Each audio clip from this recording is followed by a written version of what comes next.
Bem, estamos começando mais um Malta Talks, hoje com a presença do prestigiado, o talento na gestão de empresa, Marcos Oderich, da Oderich, empresa Oderich conhecida de todos, né? Tenho certeza que é a preferência de muitos que estão nos assistindo, contando sempre com o patrocínio do frigorífico Sapé, né, de Venâncio Aires. Sempre recomendo as etiquetas do frigorífico Sapé. Vocês vão encontrar qualidade nos cortes do frigorífico Sapé, do nosso amigo, gosto de citar sempre, o Fritz, conhecido lá na região como o Fritz. Temos também o apoio da HJP Construtora, uma empresa que se dedica à construção de empreendimentos corporativos, né? Tu precisa construir uma nova unidade industrial, o banco precisa construir uma nova agência, ou a prefeitura precisa construir uma escola, uma ponte, pode contar sempre com a HJP do nosso amigo Ricardo. Temos também a Malta Martins, Gestão Tributária, sempre nos patrocinando, bem como a Mais Capital Securitizadora, com investimentos na ordem de 150% do CDI, investimentos seguros em debêntures, que remunera 150% do CDI. Bem, muito obrigado pela presença, muito obrigado por ter aceitado o nosso convite. E eu quero começar perguntando sobre o Marcos Oderich, a história do Marcos Oderich. Antes de falar da empresa Marcos Oderich, como é que começa a história do Marcos? Olha, começa com um adolescente, né, que, tendo saído de São Sebastião do Caí, foi estudar no internato em São Leopoldo, Colégio Sinodal, e lá abriu um pouco a cabeça, né, daquele piá que gostava de jogar futebol, como todo pequeno adolescente, né, e que no Sinodal acabou abrindo uma série de oportunidades, né, para formação de caráter e de desenvolver algumas aptidões, né. Então começamos a participar do movimento do colégio, né, daquela dinâmica de disciplina, né, e de regramento, né, onde a gente então aprendeu a conviver com outras pessoas de forma intensa, né, porque era todo dia e noite, a gente tinha colegas, né, e a gente já foi ocupando alguns espaços, né, tinha oportunidades, tinha assim vários departamentos para a gente se dedicar, tipo xadrez, Interarte, que tratava de relações políticas dentro do colégio, né, a parte esportiva, vôlei, basquete, halterofilismo, aeromodelismo, né, tinha teatro, tinha música, tinha coral, tinha uma série de oportunidades extra classe, além do rigor do colégio, né. E aí também apareceram as questões das demandas, das conquistas, né, dos alunos setoriais, né, então um colégio muito rígido que a gente então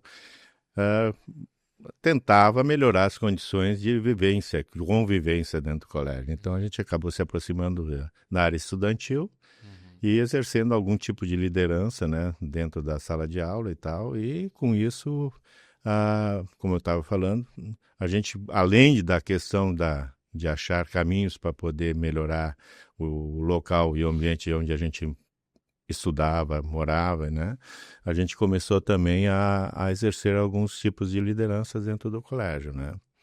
E também na área esportiva, né, aquelas disputas que tinha muitos campeonatos, né, então eu acho que aí também despertou o lado da disputa, né, de querer vencer, de querer participar, disputar, competir, né, e isso aí, então era muito forte também dentro do colégio e depois entre os colégios da rede, depois aí a nível de campeonatos estaduais e tal, a gente então começou a participar não só da parte da formação da parte educacional e da parte de estudo, mas também da parte mais competitiva, que era o extra classe, né? Então ali começou a ter aquele sentimento de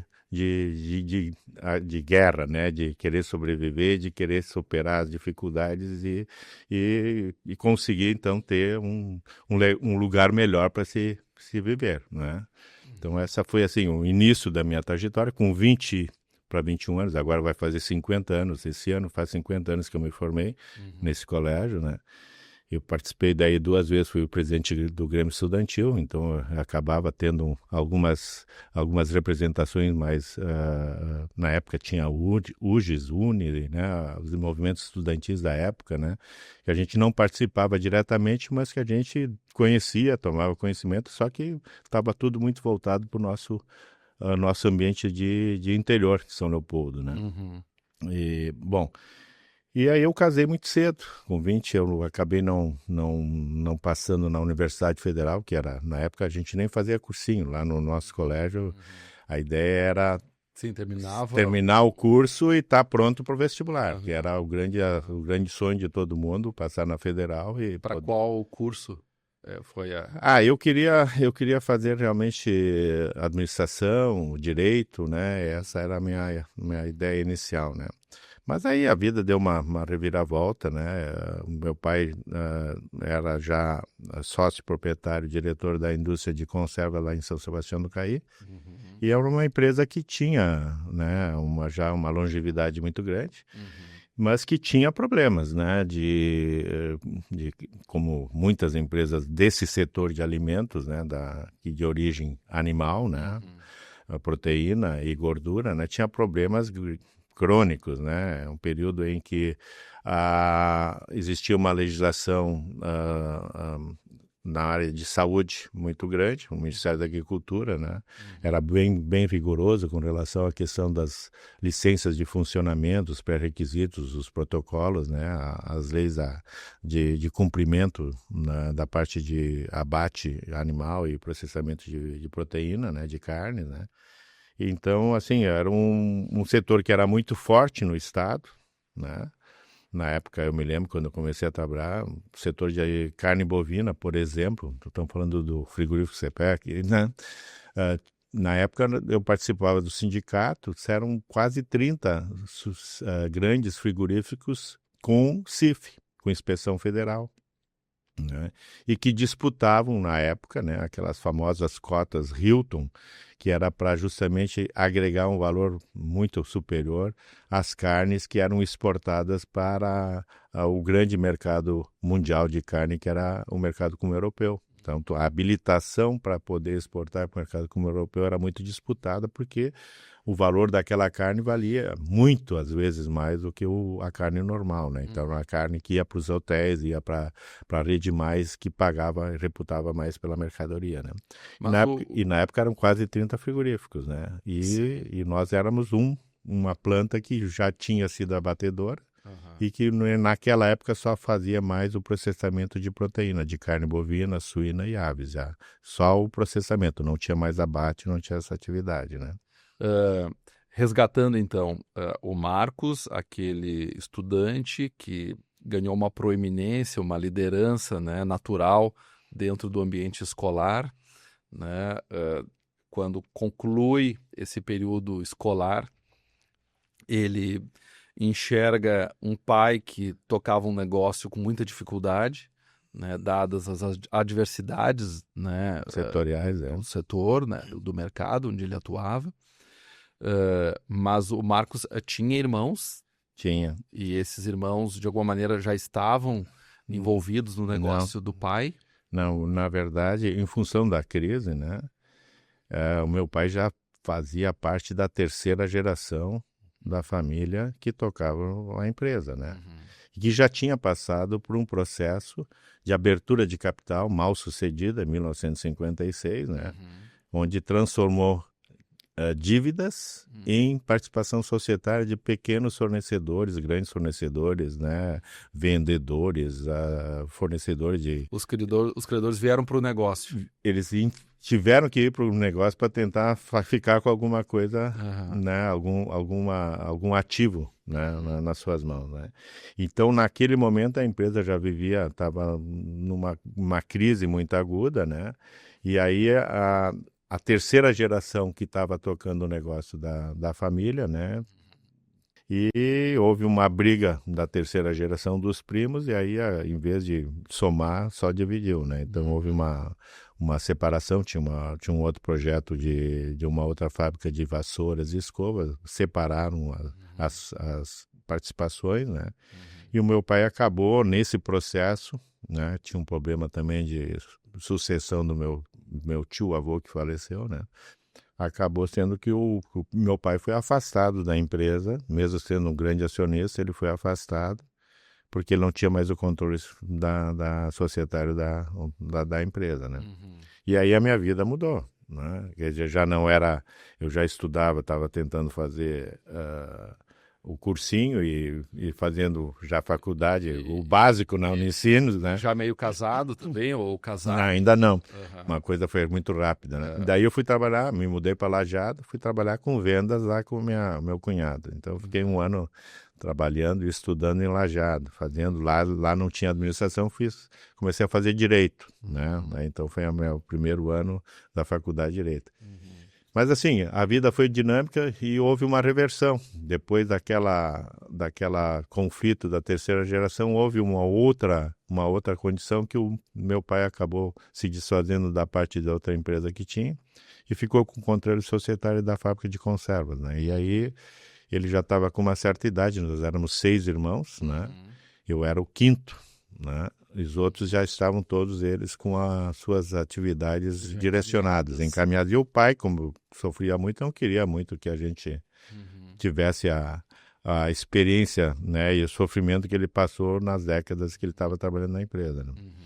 E aí eu era a bola da vez, porque meus irmãos estavam, já estava na Petrobras, outro estava estudando medicina. Né? Mais ou menos assim, não vamos trocar o certo pelo... E aí que vão fazer? Aí vão trabalhar, né? E aí eu fui lá para a empresa, mas infelizmente meu pai já estava doente, faleceu rápido, né? Então... não chegaram a ter uma convivência... Tivemos uma convivência, mas assim, no estilo daquela geração, né, que tinha horário rígido de chegar, de sair, né, e que não era de muita conversa, né? Sim. E tinha o horário de descanso depois do almoço, aquela coisa toda, com aqueles horários típicos alemães, né? E se tivesse, Marcos, que definir assim, olha, do meu pai o grande aprendizado para eu seguir com esse legado foi X. O que eu mais recordo do pai, sempre que eu estou... diante de uma certa dificuldade, é que ele sempre disse... eu acho que o principal... Como proceder, enfim. O principal foi o enfrentamento, a coragem de enfrentar de frente os problemas. Sim, não mascarar, e não fugir dos compromissos, né? E não se esconder de nada, né? Sempre enfrentando e sempre assumindo... tudo, né, que tinha, o que não tinha, ele realmente não blindava. Hoje o pessoal faz muita blindagem, na época não, a coisa era... Sim. Não, era assumir o risco. Assumir o risco e colocava todo... Peito aberto. Tudo aberto, né, e tudo bem transparente. Aham. E isso é que gerou, deu credibilidade para o início do nosso trabalho, né? Sim. Quando nós não tínhamos o que oferecer. Mas quando teu pai falece e aí assume o filho, a rede de fornecedores, de clientes, não viu essa sucessão tão rápida, com alguma desconfiança, tu teve que conquistar a confiança deles. Imagino que não foi tão fácil assim. É que nós começamos sem nenhuma experiência, né? Então, e nós fomos assumindo, ocupando espaços. O que eu vou fazer na empresa? Vai lá com o diretor industrial, vê como é que são as regras do Ministério da Agricultura, estuda, vê, não faz tanta pergunta e começa a entender o processo produtivo e entender como é que faz os produtos para depois ver. E aí eu vi que naquela área eu não tinha espaço, porque não tinha um diretor industrial que era muito Caxias, né? Era muito rigoroso, não podia nada, porque sempre tinha alguma barreira, né? Então eu comecei a trabalhar na área agrícola, vislumbrei na parte do produtor rural uma oportunidade mais fácil de conversar, de comprar, de ter crédito novamente, né? Na época nós não tínhamos uma linha de produto tão extensa, né? Então, e 80% do faturamento da empresa dependia do item salsicha em lata. Então, mas ela não tinha uma rentabilidade, não entregava resultado, porque o mercado todo trabalhava com salsicha e lata, e as grandes empresas, inclusive as grandes multinacionais que vieram para o Brasil justamente para trabalhar a proteína animal barata, né? elas tinham a carteira dela de exportação e o subproduto eram os produtos que eles vendiam mais barato para poder recuperar eventualmente créditos, já tinham problema de créditos tributários já naquela época, né? Então, mas não é uma coisa tão nova, já era uma coisa assim complicada já naquele momento, né? E aí eu comecei a trabalhar a parte agrícola, produtor de pepino, de repolho, de milho verde, né? Começando a garimpar e recuperar a carteira de fornecedores, né? E facilitando o trabalho, né? O trabalho do produtor, que antigamente tinha que pegar, colher, plantar, colher, levar na empresa, esperar para receber. Então tudo isso era difícil. Em vez de aproximar, afastava, né? Tirava essa relação de esse fomento não era adequado, né? Então a gente mudou, começou a trabalhar com contrato, ia para a colônia com um caminhão de Kombi, pegava, levava, pagava no produtor sem ele precisar sair de casa, sabe? Começamos a achar espaço para poder ter matéria-prima para poder trabalhar e poder, nessas relações, fazendo produtos, né? Faltava produto para vender, faltava recurso para poder pagar a dívida. O serviço da dívida chegou a ser quase 55% do faturamento da empresa, para tu ter uma ideia. Quando começamos a trabalhar, a empresa tinha menos de 200 empregados. E ela foi encolhendo, né? De um negócio que chegou a ter 3 fábricas, ela ficou com uma pequena fábrica em Caí e as outras foram praticamente descontinuadas, vendidas ou faliram, né? E então foi uma coisa assim que a gente foi procurando espaço. E depois da área agrícola, a gente foi para a área comercial, começar a entender, viajar, conhecer cliente, saber como é que funcionava. A gente falou de alguns colegas aí do supermercado. A minha primeira grande lição foi no Supermercado Real, né? No Oliveira, o Lapa, que era o famoso, o grande assim, condutor na área comercial do Supermercado Real, na época, o Joaquim Oliveira. Do Real. Ele, na primeira vez que eu fui visitá-lo, né? O cara me deu assim uma enquadrada que serviu como uma lição, né? Sim. Porque ele me desafiou. E aquele desafio... Tu com que idade? Eu estava com 22, 23 anos. Bem jovem. É que eu tinha que conhecer mercado, tinha que conhecer produtor, tinha que conhecer um pouco da indústria, então foi assim que a gente Mas foi... eu estava no comando de uma empresa com quase 200 funcionários. Mas que tinha uma estrutura de uma empresa de 2.000 funcionários. Tinha 5 gerentes, tinha 3 diretores, tinha uma estrutura, tinha escritório no Rio de Janeiro, uma coisa assim, que era uma empresa que tinha um status de pioneira e de grande de desenvolvimento, né? E que foi definhando, né? Então ela estava encolhendo e fatalmente iria fechar se não desse uma guinada, né? Então foi uma das coisas que depois a gente fez, desmontou a estrutura, que foi mais difícil, né? Mas eu só não quero perder. Aí o que foi a enquadrada que ele deu? Eu disse, olha, estou te atendendo aqui porque eu fiquei curioso em te conhecer, eu fui com o vendedor, né? E aí eu queria ver qual é a proposta que tu tem, porque tem que lembrar que a tua empresa é uma empresa velha, que não tem mais praticamente nenhum apelo tecnológico, na época não se falava de inovação, vocês não têm novidades, estão trabalhando sempre com os mesmos produtos, a embalagem é tudo velha, não tem mudança de rotulagem, e são produtos caros, e a qualidade está deixando a desejar. Vocês estão pecando em tudo. Então, para te manter em linha, ou vocês dão uma melhorada 100%, ou vou tirar vocês de linha. Né? Na época, então, o Supermercado Real era a grande vitrine que se tinha no estado do Rio Grande do Sul. Né? Naquela época, eles é que mandavam no mercado. Dizia também, deu o mapa do que precisava ser feito. E desafiou porque realmente, e era pura realidade, né? E era verdade, né? Então a empresa ainda tinha um nome, mas não tinha mais o que oferecer de forma realmente competitiva e que entregasse para o consumidor aquilo que no passado era uma obrigação, que era produtos de qualidade e com uma boa relação custo-benefício, né? Marcos, assim, quando eu pergunto sobre o legado, né, em termos de ensinamento por parte do teu pai, naturalmente também existem aqueles erros que também serviram de ensinamento. Sim. Quando tu olha para trás, assim, fazendo uma crítica à gestão que ele fazia, tu tem, claro, um diagnóstico, onde é que ele errava? Não é, eu não sei se era erro, mas a estrutura de operacional que eles tinham, ela era muito pesada para o tamanho do faturamento que a empresa poderia proporcionar, né? Então, isso ninguém queria abrir mão. E eles tinham aquelas áreas muito departamentalizadas. Não, eu vou cuidar da área comercial. Então, meu pai era comercial, comprador de carne e avalista e fazia a parte toda para dar garantia para os credores, né? Aí tu tinha um diretor financeiro que só cuidava da parte de como é que ia arrumar capital de giro, o dinheiro, né, fazer alavancar dinheiro para poder pagar as contas. Aí tu tinha um diretor industrial, que era um alemão, que só fazia a produção dentro dos padrões da tecnologia alemã, da época e tal, e que não se adaptava e não criava, e não saía daquela rotina, né? E não era inovador em nada. E aí tu teve que... E aí tinha um diretor comercial... Algumas rolaram por para conta disso. conseguir desmontar e sair, cara, pô, foi um desafio, né? E eram tudo amigos, né? Sim, amigos sim. Eles se blindavam, eles se davam muito bem, né?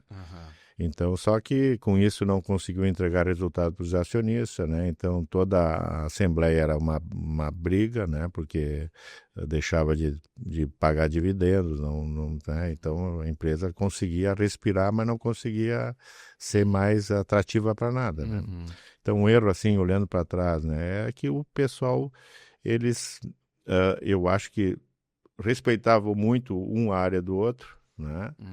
Mas não se poderiam fazer acumular muitas áreas e dominar mais o processo um do outro, em vez de ficar só no seu quadradinho. Tá? E eu acho que isso foi a grande diferença. Nós acabamos assumindo áreas que nós não tínhamos nenhuma formação, né? Então a gente foi aprendendo e foi aprendendo e fazendo, mesmo. Errando, aprendendo e esse modelo foi reconhecido principalmente pelos nossos fornecedores.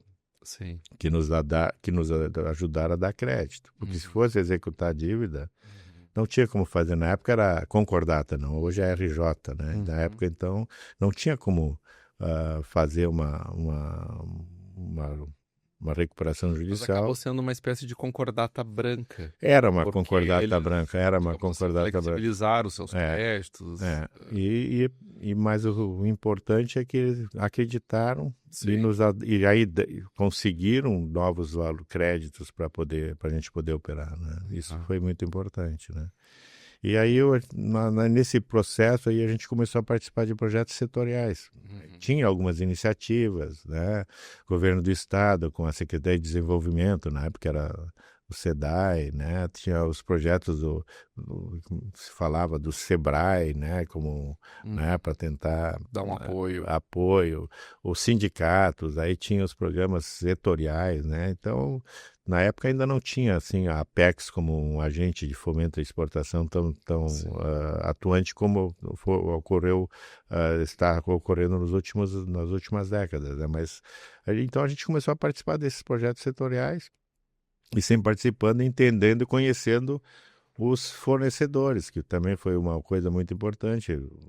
Eu nunca imaginava participar de sindicato da carne bovina, sindicato da carne suína. Conheci todos os donos, né, na época.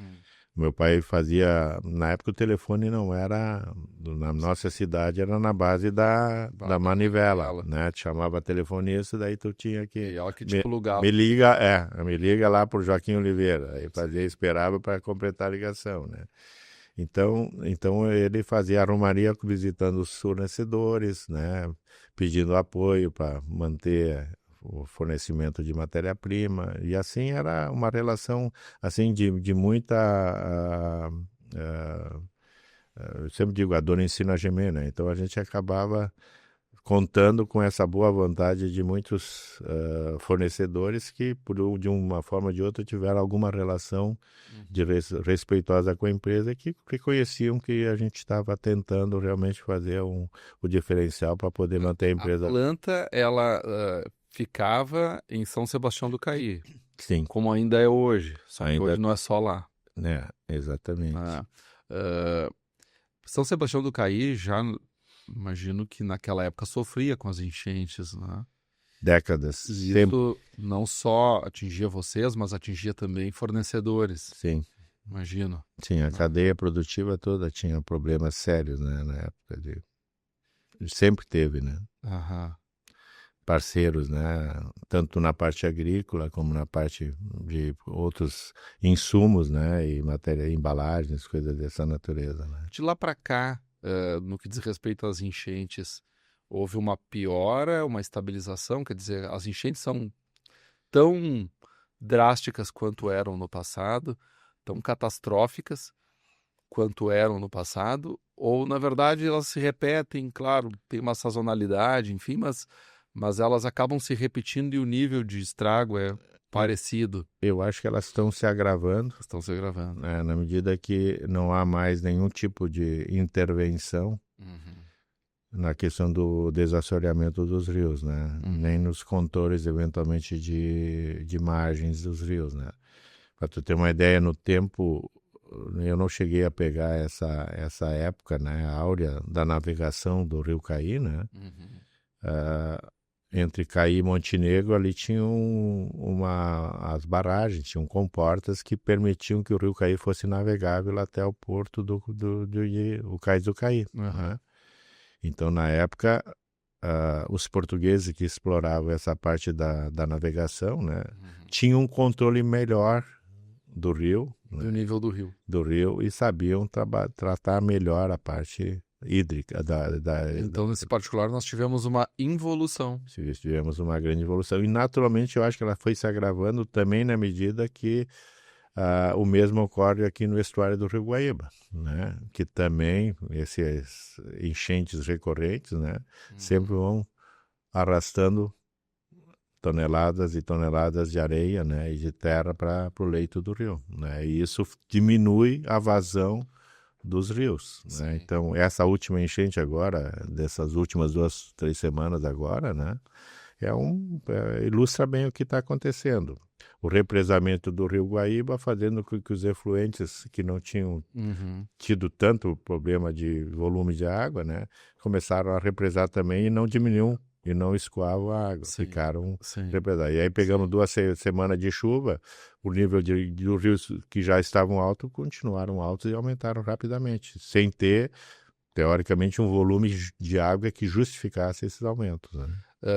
Para a empresa, a cada enchente volta uma reflexão sobre continuar lá na região, É, ou existe aquele sentimento, eu imagino que ele exista, de confiança na mão de obra local, uma mão de obra qualificada, pessoas que estão absolutamente engajadas no propósito da empresa, e por isso é difícil sair de lá, porque tem esse fator humano também, né, que imagino eu, acaba ancorando a empresa. eu acho que é um conjunto de situações, né? Existe o lado sentimental, né? A vida inteira morando na cidade, vivendo e trabalhando na cidade, né? Tendo uma relação muito diária com os nossos trabalhadores, e hoje eu falo assim, são gerações, não é só a minha geração que está trabalhando, eu já estou trabalhando com a geração Sim. de filhos e netos, né, e de pessoas que trabalharam com meu avô, meu pai, né, Uhum. e a gente tem, assim, uma relação muito de fácil acesso, né, a gente Uhum. se relaciona com todo mundo. Claro, eu não vou dizer que eu conheço o nome de todo mundo, né? Tem Mas, quantos funcionários a empresa hoje? nós em Caí temos aí 1.200 funcionários, né? Chegamos a ter quase 2.000. É, mas para uma cidade É. como São Sebastião do Caí é muita gente, né? Então ela sempre foi Certamente todo mundo tem um parente que trabalha lá. sempre foi uma grande empregadora, Se né? não é a própria pessoa, um parente. Mas então, assim, Caí representa para nós a nossa história, né? A nossa vida, né? E o modelo eu não vou dizer de sucesso, mas de resiliência e de resistência, né? Porque Sim. neste setor da proteína animal, da qual o Rio Grande do Sul já foi o celeiro, né, que abastecia muitos estados, era a referência tanto de qualidade como de produção. Do nosso setor, poucas empresas sobreviveram, né? E quando tu olha o setor de alimentos do estado do Rio Grande do Sul, né, a importância que ele tinha, né, no abastecimento nacional ou até de exportação. Então, assim, o Rio Grande do Sul já foi muito importante na parte da alimentação. Mas, assim, em função de uma série de questões, né, vamos entrar na guerra fiscal, vamos falar sobre, né, Sobre infraestrutura, a logística, a parte toda de ambiente, de empreender no estado, né, a coisa realmente é muito difícil, né. E então nós mantivemos a planta, até porque ela também foi cercada, né, a cidade cercou a planta, né, e nós acabamos então... A planta tem quantos anos? Tem 116 anos no mesmo lugar. 116 anos. É. Então eu já sou da 4ª geração. A cidade tem quantos anos de emancipação? Ela fez 150 no ano passado. 150 certamente a empresa mais antiga da cidade. É, uma das mais... Tem mais antiga. Não, ela é realmente a mais antiga. Em operação, sim, né, regular. Sim. Então, assim, para nós, a gente mantém a empresa, porque tem muita coisa que nos é muito caro, né? Além da tradição, a parte toda de infraestrutura, desde a captação de água no rio, o tratamento da água, o tratamento dos efluentes, né? Todo o controle ambiental, toda a parte de frio, de geração de frio, o setor todo de preparação de carnes. E essa infraestrutura não é uma infraestrutura assim que tu faz de um dia para outro e tu começa a trabalhar, né? Então nós nunca conseguimos parar, né, para repensar a empresa. Não, vamos fazer uma planta nova, e até porque a gente sempre estava olhando para o retrovisor. Olhar o que a gente tinha que fazer para poder botar a empresa no trilho de novo. Para ela poder trabalhar olhando para frente e não consertando os problemas do passado. Sim. E a maior parte da minha energia na área da condução da empresa, junto com meus irmãos, né, foi justamente no sentido de tentar botar a empresa de novo numa condição de prosperidade e de retomada de crescimento, né? Sabe que eu tenho que confessar que hoje pela manhã, eu conversando com a minha esposa no café da manhã, eu disse a ela que eu gostaria que fosse eliminado de vez os óleos vegetais para ser a base de frituras e tal, e que passasse a usar banha de porco. E aí ela me disse assim, até pode ser, e eu concordo que vai ser melhor, mas eu tenho que achar onde eu compro, onde eu vou conseguir a banha de porco da Alderich, porque eu comprei uma outra, cuja marca não importa dizer aqui, que não é boa, acabamos parando de usar. E eu não nego que eu não sabia que tinha banha de porco da Alderich. Por outro lado, e foi algo absolutamente, uma grande coincidência, porque hoje eu conversaria com Marcos Alderich, porque isso, de certa maneira, fala um pouco do sucesso da empresa, né? Quer dizer, a empresa tem lá na ponta um consumidor satisfeito, consegue entregar qualidade e garantir a satisfação do consumidor. O Marcos, quando olha para todo o processo, entende que estão em quais atributos, né, essa entrega, quer dizer, essa entrega com qualidade, ela é uma consequência de quais atributos que tu no teu dia a dia procura zelar para que sejam preservados. Assim, ó, primeiro, quando tu fala assim dos atributos, né, nós tínhamos um desafio muito grande. Nós tínhamos, na época que começamos a trabalhar, uma produção muito concentrada em salsicha em lata, né? Em função da evolução que ocorreu na questão de infraestrutura das moradias, das residências, né? Então, a refrigeração, que era uma coisa que não era tão facilmente acessado pelo consumidor, pelas donas de casa, começou a se tornar uma coisa, né, de fácil acesso, comum. Então, produtos como salsicha em lata, que tinham um consumo gigantesco, né? Hoje não tem mais. Ou começou a haver a mudança de hábito. A parte a cadeia produtiva da avicultura se tornou muito eficiente, né? Começaram a trabalhar com a integração, né? da produção das aves, né? E aí a matéria-prima frango acabou se tornando uma matéria-prima popular e um subproduto da proteína do frango acabou sendo base para fazer salsichas mais baratas, aí refrigeradas, e não precisava congelar e não precisava colocar em lata, né? Então, nós tivemos que nos reinventar para poder manter, né, o faturamento da empresa, que acabou diminuindo em função dessa mudança de hábito, né? Hoje, mas ainda existe a salsicha em lata. ainda tem salsicha em lata. Hoje Eu representa presumo menos. que seja mais saudável até, né? Ela é assim, ó, depende a O forma. fato dela precisar da lata significa dizer que ela não tem entre os ingredientes substâncias que fazem mal à saúde. Ela não precisa ter nenhum conservante, nenhum enlatado precisa ter conservante nenhum. Pois é. E muitas vezes é rotulada de forma equivocada, contrária a essa realidade. Hora de desfazer esse mal entendido aí.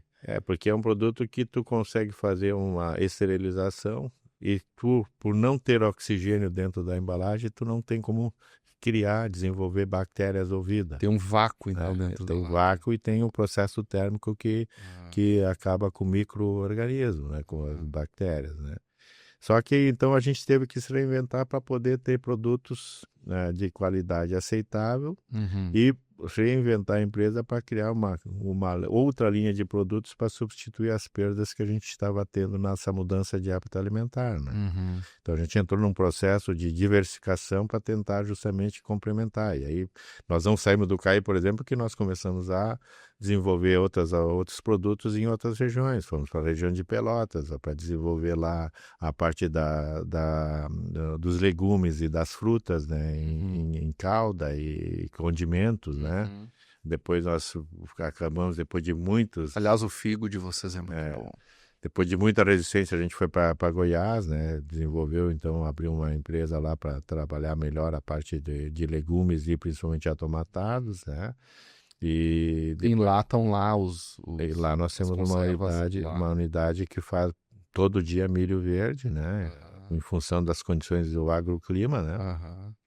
Isso nos permite trabalhar dia e noite durante 365 dias lá, produzindo milho, todo dia a gente produz milho. E aí a distribuição é a partir da própria planta. E aí, para tu ter uma ideia, num raio de não mais que 100 quilômetros, nós temos a produção de toda a nossa necessidade, tudo com garantia, porque é tudo irrigado, tudo tem irrigação. Então tu não tem lá ou ficar olhando para o céu para ver se vai chover, não vai chover, se vai ter condições de entrar na lavoura, porque ou choveu demais, aí, ou tem uma enchente, ou não dá para entrar, né, sabe?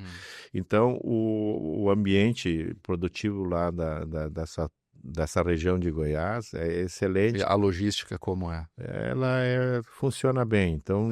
Aí a gente, para poder ser mais competitivo, voltamos à origem, que nossa origem era a banha, só que como não tinha com uma embalagem adequada para embalar a banha, o meu tio-avô foi para a Alemanha para estudar o processo de invase e montagem de lata, fazer uns latões de banha para vender banha a nível nacional, né? Mas hoje é uns baldinhos, né? Hoje nós voltamos à origem, mas com uma latinha pequenininha. Tem a latinha, é verdade. Pequena e aí a vantagem dessa lata é que ela não oxida, porque ela não tem ar, então ela não fica rançosa. Ela nunca vai ter problema de ter que botar nenhum conservante, nem nada para manter ela na condição e na qualidade que ela foi envasada. Não precisa nenhum conservante, não precisa nada. Já nos baldinhos já muda um pouquinho, bota antioxidante, bota algumas coisas diferentes, tá? Mas no nosso caso não há essa necessidade. Então a gente foi trabalhando justamente essa questão custo-benefício e ter produtos de alta competitividade com qualidade aceitável. Porque eu reputo, por exemplo, a questão dos milho verde, é um produto que eu acho que na forma de conservada enlatada é muito melhor do que a fresco. E às vezes tu tem milho mais duro, mais mole, tu tem que descascar, ela vai rançando, vai secando na geladeira. Então, e a mesma coisa é o tomate. Tu vai pegar um tomate, fazer um molho de tomate com com um cubo de tomate natural, fresco, só o tomate cubeteado com o suco do tomate, é outro produto. O fato de ser numa latinha certamente explica a qualidade também do produto que tem ali dentro, quer dizer, ele se conserva melhor do que numa outra embalagem. Mas, vamos lá, lata de milho verde. A gente, quando vai despejar ela, vai fazer um molho, por exemplo, eu não nego, eu fico preocupado em drenar todo o líquido que tem ali dentro, porque eu não sei se ele é próprio para o consumo. É ótimo. É? Tem todo o caldo da fervura do milho. E é só água, e se eventualmente tu pode ou não colocar ele natural, o produto, sem a sal, sem açúcar, nós preferimos fazer o produto com algum sabor. Para o cara não precisar ter que botar sal, botar de mais ou botar de menos, ou não saber condimentar. Então nós fizemos um produto, tem esse apelo do natural, mas muitas vezes o natural o pessoal pega e bota alguma coisa para enriquecer o produto, né? Então nós fizemos um produto que, a princípio, ele está pronto para consumo. Se o cara quiser botar pimenta, botar alguma outra, bota, né? Sim, Não precisa necessário. Então as crianças, tem lá meu sobrinho, afilhado, neto, come milho de colher. com a colher e com o suco, com Eu a água. muito fiz isso, mas eu sempre tive receio Não de tem. consumir o líquido que está junto ali. Claro, e aí, só que o que deixa a gente realmente assim preocupado é que muitas vezes essa questão da necessidade de ter custos acessíveis, né, dependendo do canal de consumo do consumidor que tu vai destinar o teu produto, né, o pessoal tem pouco poder de compra, né, e aí muitas vezes acabam aqui no Brasil muitas vezes se trabalha conceito de qualidade. Qualidade e tem que ser inerente ao produto e tem que ser aquela que realmente caracteriza o produto. E não tu dizer, não, esse produto tem qualidade, aqui não tem.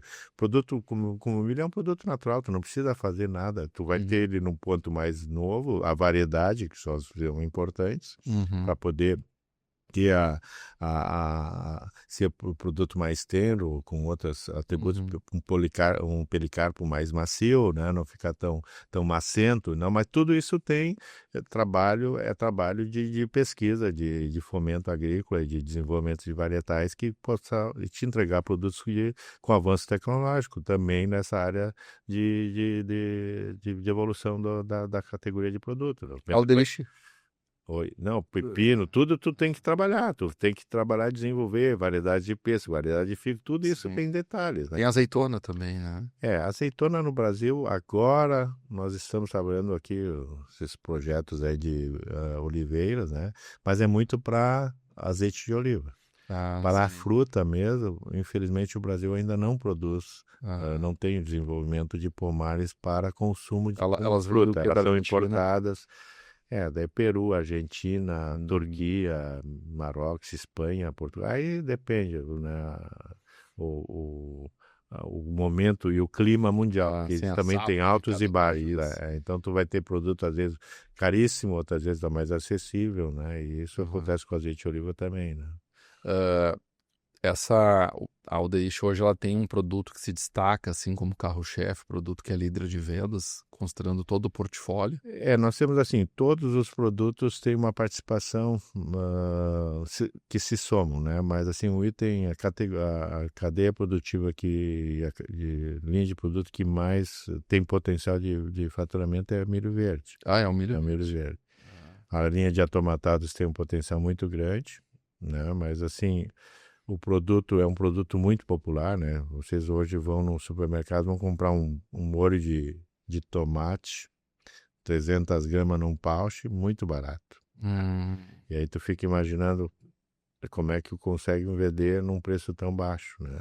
Sim. Então, depende muito do fabricante, né? Então, tem um potencial gigantesco, né? Mas o Brasil, por exemplo, dificilmente consegue exportar um molho de tomate. Nós estamos exportando para a Argentina, é um grande produtor, a gente está conseguindo exportar, vendemos para o Caribe, mas assim, em cima de uma condição de reconhecimento de qualidade diferenciada. Agora, para trabalhar um produto nos padrões que estão no mercado, nos canais que estão no mercado mais populares, é muito difícil trabalhar. Então, conseguimos trabalhar bem o mercado externo com as carnes enlatadas, né? Desenvolvemos produtos que são acessíveis e de qualidade, que não existe assim a rejeição, né? Então, produtos voltados para o mercado africano, o mercado do Caribe, né? O mercado do leste europeu, o mercado do Oriente Médio, né? Onde o pessoal precisa comer para viver. Vocês exportam para todos esses lugares. Hoje a Alderich exporta para quantos países? Nós temos regularmente 65 países que importam nossos produtos. Então, e aí a gente, para cada mercado, a gente tem um perfil de produto. Por exemplo, o Caribe consome muito carne enlatada, o corned beef, que é 100% carne bovina pura, prensada, com um pouquinho de sal e um pouquinho de açúcar só. E é um produto que o pessoal faz, tipo um hambúrguer, faz uma... Né? Vocês desenvolveram esse produto para fornecer... Esse é um produto mundialmente conhecido e era um padrão de fornecimento para as tropas, soldados em período de guerra, que é alto valor proteico, é rico em proteína, né? Então uma latinha daquelas sustentava um soldado por várias horas. Não tem para vender aqui esse produto, né? É pouco difundido no Brasil. Norte e Nordeste já tem um consumo maior e aqueles mais antigos ainda lembram do corned beef, que era justamente voltado para exportação, onde era produzido, né? Nós temos um fiambre que é tipo uma mortadela. Isso aqui é um produto bem acessível, né? E que entrega uma satisfação muito grande pelo custo que representa. Então, ele tem versatilidade, pode ser colocado em lanche de crianças, né? E no pão, para as escolas, né? Para atender, fazer eventualmente frito. Na África consome muito, né? Tem um consumo enorme. E no Nordeste também, tipo os quitutes, o pessoal bota nos pães e consome direto, né? Então, e é um produto barato que acabou se tornando de altíssima demanda em função do custo barato que tem, do preço barato que tem. São 300, quase 400 gramas de carne que o pessoal consegue ter um poder de compra adequado para aquilo que está entregando, né? E aí então tu tem carne, fiambre, tu tem a salsicha ainda congelada para exportação, que a gente faz muito, né, para esses países, principalmente da África, Oriente Médio, consome muito a salsicha congelada, né? E a gente faz aí em pacote a vácuo, daí não é em lata. Também exportamos salsicha em lata, né? Mas ainda tem a salsicha congelada, que é o mercado que a gente ainda mantém na exportação. E abrimos outros mercados para outros produtos, aí na parte de milho congelado, milho fresco, que a gente vende para fazer congelado e IKEA nessas bolsas de supermercado que tu vai comprar esses 300 gramas de pacote de milho ou ervilha fresca que a gente produz no Brasil. Acho que é a única empresa que está produzindo ervilha fresca para ser vendida nos balcões de supermercado. Eu vou ter a pretensão de dar uma ideia, porque a gente só come isso praticamente em 2, 3 meses do ano, que é o pinhão. Nunca pensaram num pinhão em conserva, numa latinha? Já tem. Da Alderich? Não, no Paraná tem, nós já chegamos a fazer espécie. E sabe que pode ter um espaço, né, para fazer Eu gosto muito de pinhão, bolado. E eu lamento, porque agora essa época do ano já começa a escassear o pinhão. E aí tu começa, agora esperar o abril do ano que vem lá. Se bem que o pinhão tá chegando já em março, né? Parece que cada vez mais há uma precocidade na... Meu pai sempre dizia, não se colhe, pinhão se junta. Sim, mas sabe que o pinhão bem feito poderia ter um apelo bom, né? Porque pode ter um custo-benefício e um volume adequado, sem ter a necessidade de ter que ficar... Sim, quebrando os dentes na casca. Diz que tem um índice glicêmico baixo. Ele, como batata doce, ele tem carboidrato, enfim, tem as calorias dele, mas ele tem baixo índice glicêmico, ele não levanta a tua insulina nas alturas. Mas é um produto que tu só tem ele 2, 3 meses do ano, depois acaba.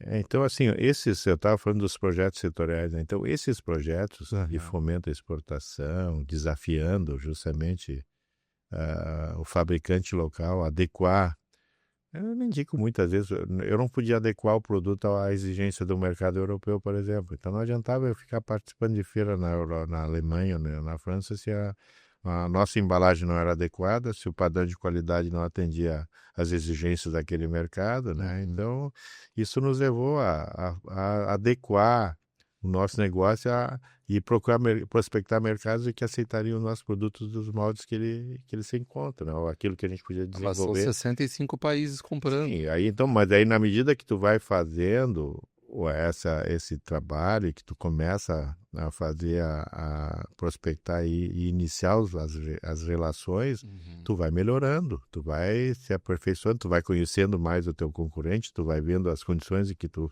tem que manter para poder conquistar o mercado e conquistar cliente e consolidar a operação, porque vender uma vez pode ser fácil, agora ficar no mercado por décadas, né, e num volume crescente, Sim. e de uma forma ou de outra, isso é que realmente E o volume é crescente, apesar de todas as intempéries, não só climáticas, mas também tributárias, E nós sempre trabalhamos. trabalhistas, enfim, porque a gente vive um estado que difícil o empreendedor que não reclama, né, da insegurança jurídica dele. E no mercado externo é a mesma coisa, tu tem que te adequar à legislação sanitária, tu tem que te adequar à legislação de registro de produtos, que não é fácil, cada país tem as suas regras e tem leis protecionistas e tem uma série de coisas, né? Então isso aí realmente é muito dinâmico e tu tem que ter bastante perseverança e tu tem que realmente levar aquilo ali de forma... Às vezes um projeto demora 1 ano ou 2 anos para abrir um mercado, para conseguir registrar o produto no mercado e começar a trabalhar. Quer dizer, não é uma coisa rápida, né? Então, e tu tem que fazer isso de forma assim, ó, acompanhando para e passo, né? E não deixando a coisa... porque... A Alderich tem governança. assim, ó, nós preparamos primeiro a sobrevivência. Trabalhamos décadas para poder ficar vivo. Na medida que a gente conseguiu ter um equilíbrio e ter uma operação que permitisse a gente, não, agora vamos reorganizar a empresa, vamos reestruturar a empresa, porque nós primeiro desmanchamos tudo, né? E abraçamos, meu irmão, cuidado da parte industrial, a parte toda de processo, isso, montando fábrica e tal, e nós buscando mercado, buscando dinheiro e buscando condições para poder fazer o irmão mais novo, o sexto. Nós ficamos ao longo desses 47, 48 anos trabalhando juntos, né? E isso mantendo só 2 diretores, né, na empresa e com os colaboradores da região é que a gente conseguiu manter a empresa operando ao longo dessas décadas, né? E aí a gente conseguiu realmente recuperar a saúde financeira e econômica da empresa e conseguiu daí recuperar e desenvolver novos projetos, né? E a governança foi um dos projetos? E agora nós estamos implantando a governança e agora vem uma nova fase de desafio, né? Que é a parte da sucessão para as próximas gerações, que aí já é outra... Que já está sendo preparada também. E aí nós não chegamos a ter esse desafio porque nós herdamos um negócio que o parente já não queria mais ser parente, tá? Sim. O parente já não queria ser avalista de nada, tinha medo de ter vínculo, né, com o problema crônico da empresa, que era de liquidez, né? Mas agora o parente voltou a querer ser parente. Parente de novo. A nossa empresa já está melhor agora, então dá para... Agora dá para voltar a participar do amigo secreto. Então assim, fim de ano. E agora é outra etapa justamente de poder manter respeitosamente o equilíbrio desse grupo de forma a respeitar, né, e dar conforto para ninguém ficar né, achando que tudo é fácil e que tudo é... Eu acho importante quando tu falas assim, olha, primeiro a gente teve que sobreviver para depois pensar em governança, porque às vezes acontece da gente conversar com um empresário que a gente vê que a empresa dele falta o básico e ele tá lá falando em governança, não fez nem o feijão com arroz e tá falando em governança. E vocês, mesmo com toda essa estrutura que tem, agora que estão, né, desenvolvendo um projeto de governança, enfim, quer dizer, estão com o beabá mais do que bem feito para daí pensar, né, em estruturar uma governança. E nós tínhamos assim muitas etapas que a gente teve que cumprir, né, para não descapitalizar a empresa e para poder recuperar efetivamente a empresa. Porque para poder competir nesse mercado, pelas próprias pernas, não é uma coisa fácil, né? Porque o setor de alimentos no Brasil já teve vários momentos, né? E ele nunca era cobiçado. E nas últimas décadas ele ficou muito concentrado e cobiçado. E entraram grandes empresas, ou que se criaram gigantes, né, no Brasil. E muitas... Vocês já receberam uma proposta de compra? Um gigante chegar e dizer, quero comprar vocês. Isso teve muitos momentos, né? E aí houve muita tentação, né? No momento que tu acha que, não, para que continuar? Para que trabalhar tanto? Por que fazer, né? Sofre. Mas assim... A força do propósito. Tem que continuar seguindo o propósito. A questão do desafio não é o termo, mas a vontade de seguir numa trajetória que a gente sabe que pode deixar um bom legado para essa nova geração. Ah, não, ter dinheiro, vai lá, mas tu pode... Eles os filhos poderão ter dinheiro, as gerações poderão ter dinheiro, mas não vão ter o quê? Vão ser pessoas que talvez só vão saber usufruir, mas não vão saber construir, né? Então eu sempre digo, não, quem tem que definir... Interessante. Não só usufruir, mas seguir construindo. Assim como tu tá fazendo, teu pai fez, teus avós fizeram, tios, avós, sempre construindo. Tem gerações que se sacrificam mais que outras, né? Porque a gente sempre quer o melhor para os filhos, né? E muitas vezes a gente não os educa para assumir alguns desafios, né? Mas na medida que a gente espera que os exemplos que a gente dá não sejam, né, considerados de papel de trouxa, né? Coisa de o cara se matou para fazer as coisas e tá aí, não sabe usufruir, né, dos resultados. E não tem muito o que falar sobre isso aí, né? Porque o dinheiro pode ser uma consequência do sucesso, né? Expresso sob forma de recurso financeiro, pode ser uma consequência, mas que pode te dar prazer, mas não necessariamente vai te dar felicidade, né? Então, eu acho que o importante é que realmente a gente consiga deixar alguma coisa que faça com que a vida das novas gerações faça sentido também, sim, né? Porque é um legado de propósito também, não só de ativos, de dinheiro. E eu acho que realmente a nossa sociedade precisa de alguns bons modelos para poder reconstruir um outro futuro, porque senão nós vamos ficar dependentes só de quem sabe fazer. Nós temos que também ensinar a fazer e fazer. Não só saber onde achar as coisas, né? Saber como fazer as coisas. Marcos, nós estamos num ano que é a antessala de uma reforma tributária. Como é que tu vê o nosso futuro, né, o futuro das empresas como a tua, diante de um novo modelo tributário aí que está cada vez mais próximo de começar a vigorar? De uma forma ou de outra, eu acho que o empresário vai se adaptar, né? Agora, esse modelo vai culminar em penalizando de novo os nossos consumidores, né? Então, essa equação só vai ficar em pé se realmente se a gente conseguir repassar para o preço tudo que está se pagando, né? Mas tu vê Mas a gente vai se adaptando e essa transição vai ocorrer. Mas na tua avaliação nós vamos ter um incremento no custo tributário, ou seja, nós vamos ter um aumento da carga tributária? Eu acho que algumas áreas vão ter um incremento muito assim, acentuado, principalmente a área de serviços e de comércio.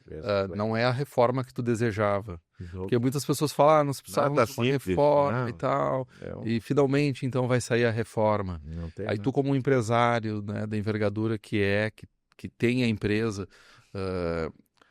tu não identifica, tu não Não, constata essa, a vai ser mais subjetividade, simples, menos oneroso, tal como estão querendo nos vender. a subjetividade que vai ficar, o que que é essencial para ti, o que que é Sim, essencial para sim, o teu amigo, teu colega, tua família, pode não ser para mim. sim.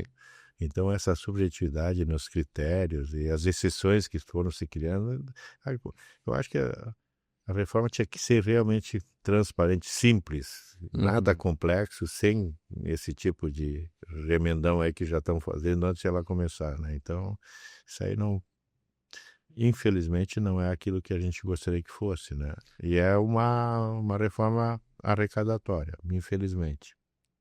Na minha ótica, pelo menos, ela não vai ser. E Marcos, olha só, nós estamos, assim como na antessala da reforma tributária, também estamos na antessala de um período eleitoral que vai ser bastante disputado e que vai, enfim, mudar bastante o cenário político, não só do país, mas também dos estados, né? Da União, no caso, bem como dos estados. Tu como empresário, qual é a mensagem que tu gostaria de passar para os novos governantes? Governador do estado, presidente da república, também para o próprio legislativo, deputados estaduais, federais, senadores. Qual é o teu apelo? Que nós consigamos, né, mudar o rumo da formação dos nossos jovens, das nossas crianças, né, que comecem a ser educados e a ser preparados para a vida com um propósito, né? Eu acho que nós temos que olhar como é que são formados, né, os nossos, ou como são criados os nossos concorrentes, competidores, né? Eles são preparados para a vida. Nós não estamos preparando a nova geração para a vida. Uhum. E nem para o trabalho. E antes de ter direitos, eu acho que as pessoas deveriam ter obrigações, né? E ser realmente preparadas para poder dar contribuições para a sociedade e não só querer achar que alguém tem que entregar alguma coisa para essa nova geração usufruir, né? Um estado menos assistencialista. Então não pode se manter esse assistencialismo desenfreado, Uhum. né? Porque para alguém receber, outro tem que realmente trabalhar muito para poder disponibilizar para o cara que não tem nenhuma obrigação, né? Então isso eu acho que está uma grande distorção que nós estamos E eu entendo que quando falam assim, alguém tem que pagar, não é o empresário que está pagando, é o trabalhador comum, esse que está lá dia a dia, sol a sol, trabalhando, ele também paga tributos, né? Por vezes, proporcionalmente, até mais do que esse grande empresário, que muitas vezes é vilanizado, né? Então, tu tem esse trabalhador pagando um custo tributário talvez muito maior do que ele poderia suportar, mas é para poder dar conta do assistencialismo que de maneira recorrente serve inclusive para essa manutenção de poder, né? Quer dizer, quem é que vai se animar a cortar o assistencialismo se isso hoje dá voto? Acho que nós temos que promover o profissionalismo das pessoas, temos que promover a responsabilidade que as pessoas devem ter perante tudo, né? E temos que estimulá-las, né, a serem úteis para a sociedade, né? Então, hoje nós não conseguimos mais, estamos tendo muita dificuldade para dar dignidade para para alguns jovens, né? Então, discriminar atividades, como hoje é muito discriminado, né?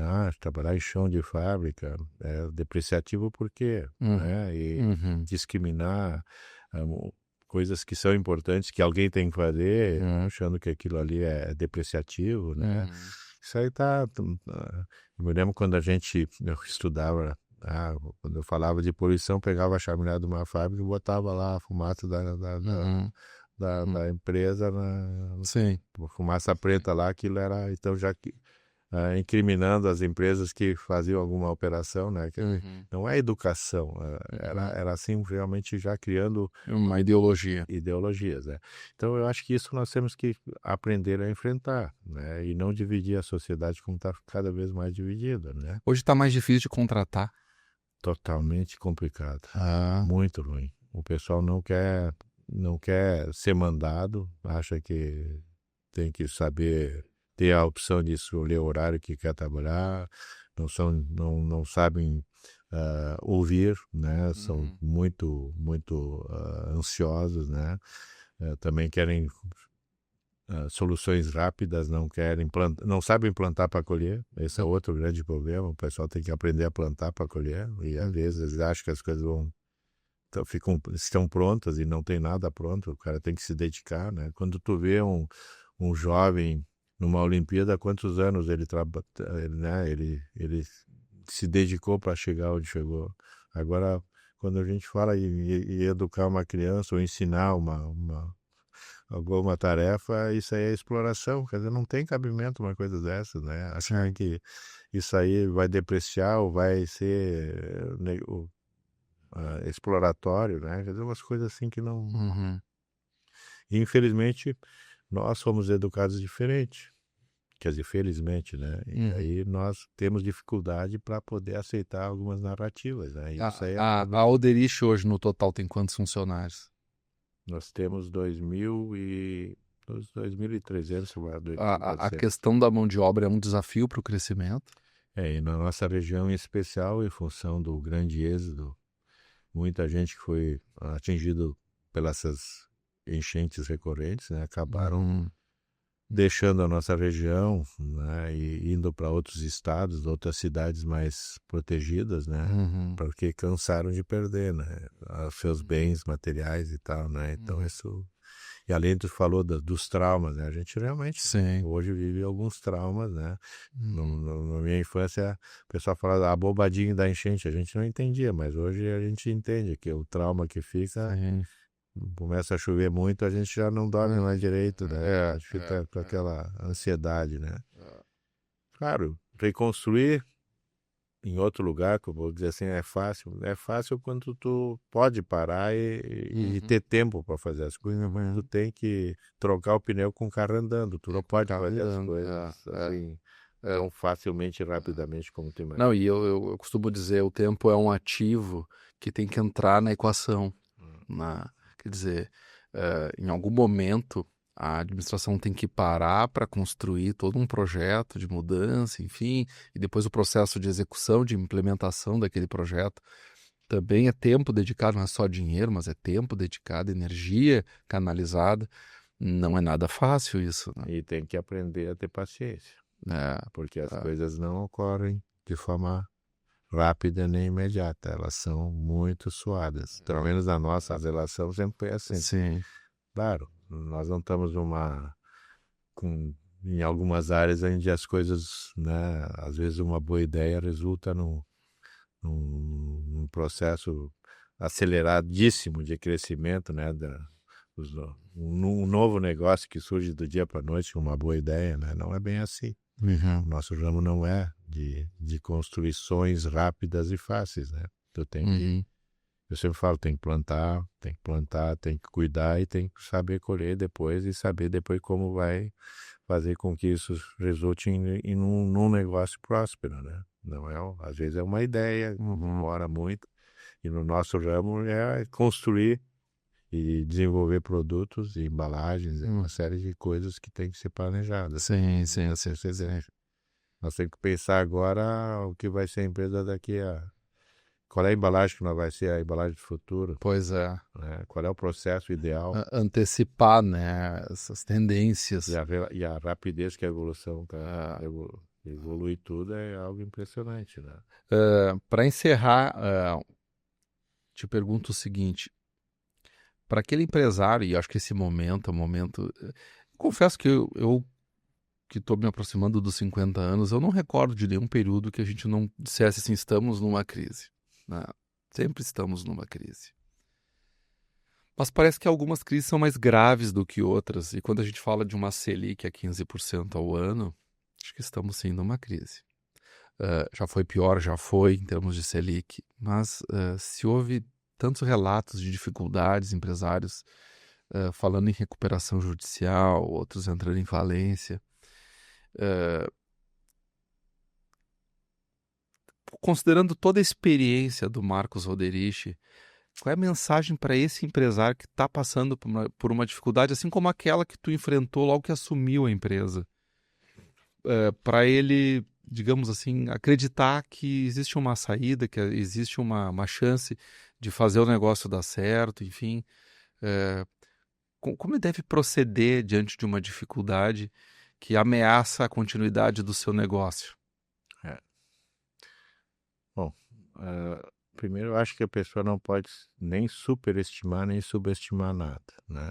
Então, assim como tu às vezes, eu sempre digo assim, a pior coisa é confundir uma oportunidade com uma ameaça. Então, às vezes tu vê num movimento político algumas oportunidades, mas também pode ter grandes ameaças. E aí, no momento que a gente vive, que tu vive numa área onde a insegurança jurídica é alguma coisa assustadora, né? E falar o que para o novo empreendedor, né? Primeiro que ele tem que realmente saber ter muita lucidez e equilíbrio emocional para não se precipitar, né? Porque às vezes o cara tem que, e hoje com a velocidade com que tudo anda, né? Tu tem que ter bastante discernimento para não seguir no caminho que talvez todos vão seguir, que talvez seja né, um caminho errado, né?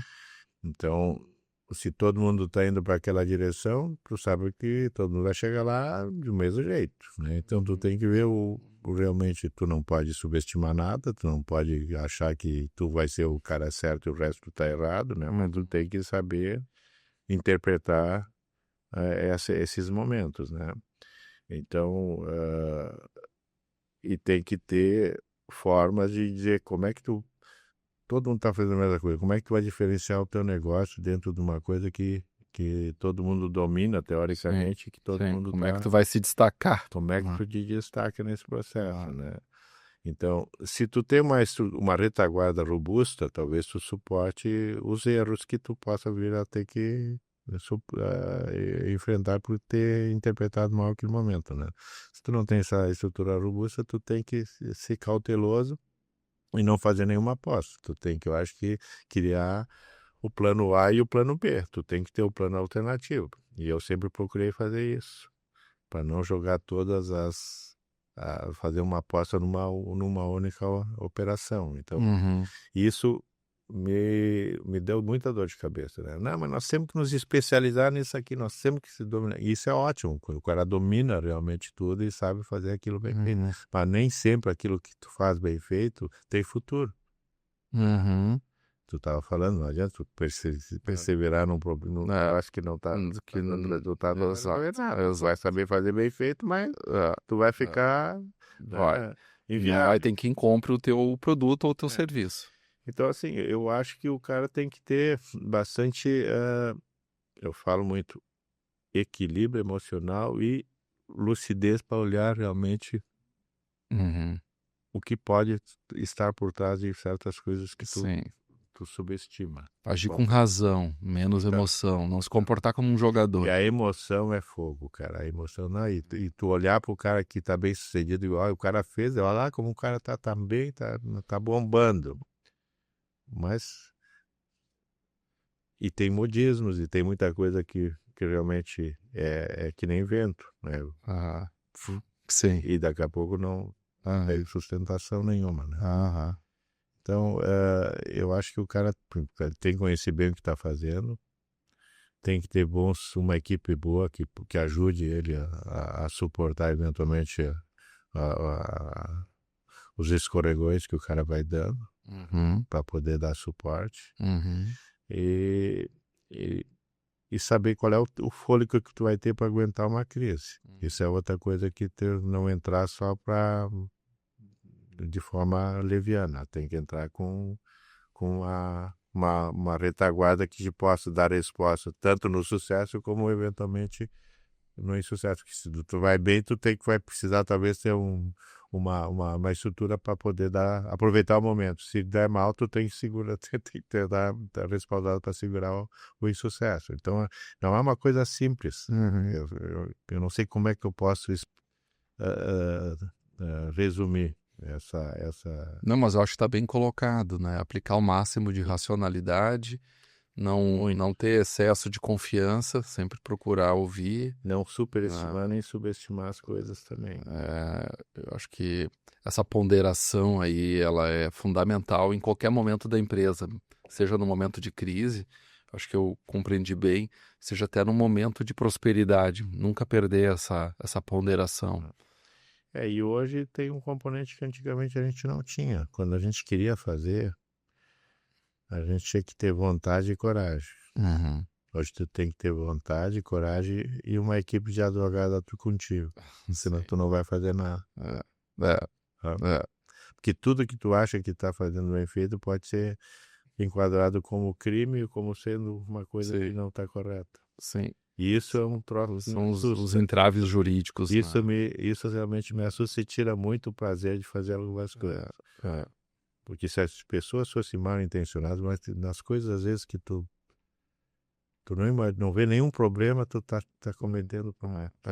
Tá gerando, né, distorções e interpretações. Mas é a insegurança jurídica, que é uma reclamação de muitas pessoas. Isso deixa a gente muito medroso. Inclusive inibe o próprio investimento. Deixa a gente muito limitado. Isso não é bom. E muitas vezes isso leva muita gente a não acreditar mais no próprio país e nas atividades que estão exercendo aqui. Isso é péssimo. É péssimo para o país, perde muito o país com isso. Ainda mais um país que precisa tanto de crescimento, né? Com uma população aí com mais de 200 milhões de pessoas e que tem tudo para dar certo, né? Precisa só entrar nos trilhos aí, porque potencial não falta. E a versatilidade, né? E a jogo de cintura que eu acho que nós acabamos desenvolvendo ao longo dessas décadas, né? Isso faz muita diferença. Não, sem dúvida. Questão do sucesso do empreendedor brasileiro. É por isso que eu fiz questão e já quero te agradecer de te ouvir, porque Marcos Oderich fala com a autoridade, né, que tem como o grande gestor, né, acompanhado de uma equipe certamente muito competente, de uma empresa com mais de 100 anos de história, né, com mais de 2.000 funcionários, uma empresa que é uma referência no setor, conhecida de todos, difícil quem não conhece a marca Oderich.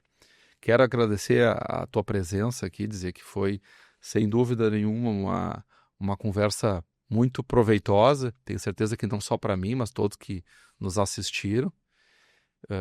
Quero renovar também de imediato o convite para novas conversas assim como essa, porque eu tenho certeza muitas coisas deixamos de falar que são muito importantes, inclusive a tua trajetória no ambiente sindical, que certamente trouxe muitas lições, muitos aprendizados, né?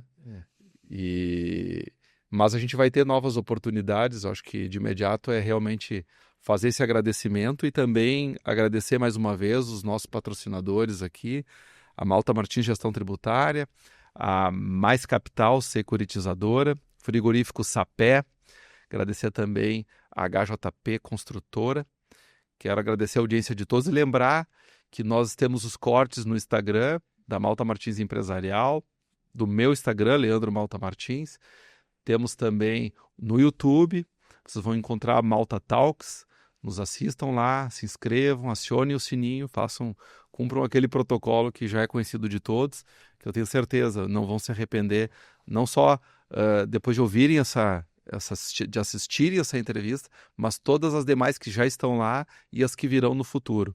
Muito obrigado pela audiência, muito obrigado, Marcos Oderich. Muito obrigado, eu que agradeço a oportunidade de poder falar para o teu distinto e seleto público, né, e dizer que tem muita história. Talvez peço desculpas se eu não fui bem objetivo, né? Mas realmente tentar resumir o nosso trabalho não é uma coisa assim Não, simples, não é fácil, às vezes mas... a gente não pensa naquilo Não, que mas fez, foste né? muito esclarecedor e eu tenho certeza, o público tirou grandes lições aí desses relatos.